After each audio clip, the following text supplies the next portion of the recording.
focus on yourself, on your faith, on your dreams, on your mind, on your health, yeah. You gotta work, never tell, keep your head down. Terima kasih, saya pendek aja karena sudah 9:30. Semua dari yang ditanyakan saya sudah detail mewarnai dinamika kemudian di Jogja, juga termasuk problematik problem identitas tadi. Tapi saya ada satu hal yang saya ingat 10 tahun yang lalu, kalau dalam pidato di depan DPR tentang keistimewaan Agustus 2012, ada satu poin yang saya kira menarik. Dia karena dalam menempatkan kebudayaan sebagai payung, itu artinya kebudayaan sebagai perspektif untuk proses pembangunan di Yogyakarta. Nah, barangkali saya kira karena dalam bisa kembali menegaskan pada seluruh jajaran birokrasi untuk menggunakan kebudayaan itu sebagai perspektif. Itu yang saya kira dilupakan oleh jajaran di bawahnya, karena sejak awal tadi kalau dalam sudah menyampaikan bahwa sudah berkali-kali saya sampaikan seperti ini, tapi selalu tidak sesuai dengan yang saya harapkan. Nah, untuk kembali menegaskan itu saya kira penting edukasi pada birokrasi agar kebudayaan itu menjadi payung di Jogja, seperti pidato Ngarso Dalen 10 tahun yang lalu di depan DPR waktu keistimewaan. Saya kira itu. Terima kasih. Selamat malam.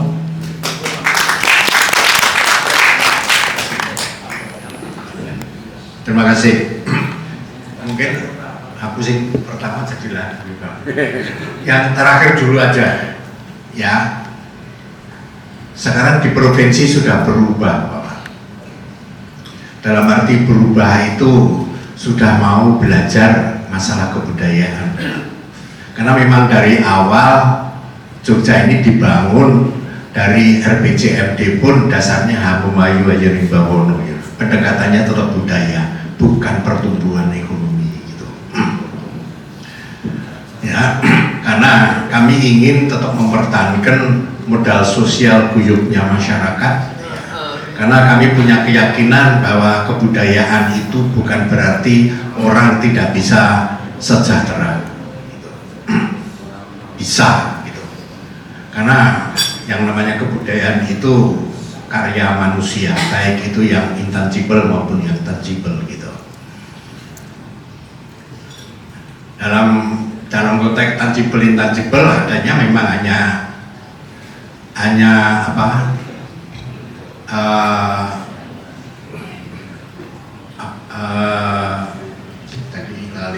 Karsa, cipta, rasa, karsa.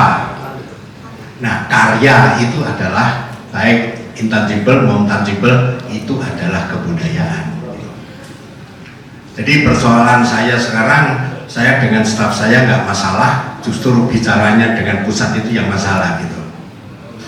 Karena taunya kebudayaan itu nggak ngertinya hanya tradisi sama seni tari, kan susah Bu. Bikin anggaran pun juga jadi susah juga gitu. Nah, sehingga kami tetap berorientasi seperti itu ya. Hanya memang di dalam RPJMD sampai tetap 5 tahun yang akan datang tetap pendekatannya Laut Selatan tetap pintu gerbang, karena tanah sempit gitu, diwolak-walik ya petani tidak mungkin sejahtera kecuali menghadap selatan gitu. Hanya masalahnya kita punya problem besar. Selama ini 32 tahun itu kebijakan pemerintah itu daratan, kontinental, sedangkan kehidupan kita ini kelautan, maritim. Jadi mengaplikasikan ke situ itu tidak mudah gitu. Ya, ini tapi juga menjadi tempat pembelajaran ya. Sehingga harapan saya maritim itu memang jadi kekuatan, berarti pintu selatan itu memang masa depan, bukan daratan lagi kan gitu. Ya. Nah, sehingga di dalam konteks seperti ini kami mengembangkan desa itu masalah. Ya. Jadi teman-teman ini entah Mak Aris ini Budian ini apa yang Bapak katakan pun dicatat semua, itu nyatat semua. Ya. Merubahnya apa? Mengapa kita kecamatan itu jadi, desa itu jadi kekuatan? Memang pertumbuhan kita bawahkan karena apa?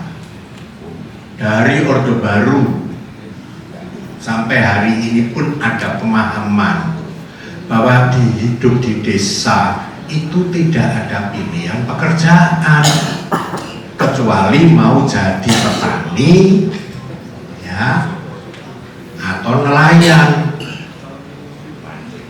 Makanya kami menerjuni untuk bantuan di desa tadi seperti Ngelanggeran dan sebagainya untuk membuka ruang bahwa di desa itu tidak mesti jadi petani atau jadi nelayan, jadi penerjemah belajar bahasa Inggris ya bisa, jadi kerja di pariwisata juga bisa, kan gitu, membuka lapangan kerja. Ya, berarti apa? Desa, kembali ke desa, ada lapangan kerja. Dulu nggak ada, sehingga orang tuanya jual tanah, jual ini untuk sanggup anaknya pindah ke kota atau ke Jakarta, ya akhirnya di PHK. Nah, PHK kembali ke desanya, ada pekerjaan. Pandemi balik karena PHK, balik ke desa. Sekarang ada lapangan kerja. Karena banyak titipan kendaraan bagi mereka yang tidak punya skill bisa hidup dari situ, ya kan? Bisa jadi kerja di pariwisata dan sebagainya. Makanya saya minta bantuan untuk desa, jangan untuk anggaran seperti yang selama ini ada, tapi ada unsur investasi. Rakyat itu miskin ya dibantu nganggo kuwi, sewa lemah supaya dia bisa bekerja gitu. Nah, berarti kita mengubah perilaku. Jangan sampai di desa itu tidak ada pekerjaan kecuali untuk jadi petani maupun nelayan. Lapangan kerja yang lain bisa dimasuki gitu. Ya. Sehingga dengan demikian memang proses ini memang perlu waktu gitu. Hanya kita melihatnya itu keberhasilan saja atau kegagalan saja, tapi tidak pernah menghargai proses. Itu perlu pentahapan yang memang perlu waktu gitu. Mengubah gitu. Ini yang sering kurang dipahami. Kita sudah punya komitmen ke situ gitu loh. Sehingga harapan saya nanti RPJMD untuk 5 tahun yang akan datang, kebetulan tanggal 10 Agustus 10 Oktober itu habis masa jabatan saya, ya RPJMD tetap menghadap ke selatan. Biarpun mungkin kalipannya agak beda, tapi kan tetap menghadap selatan untuk pengembangan gitu.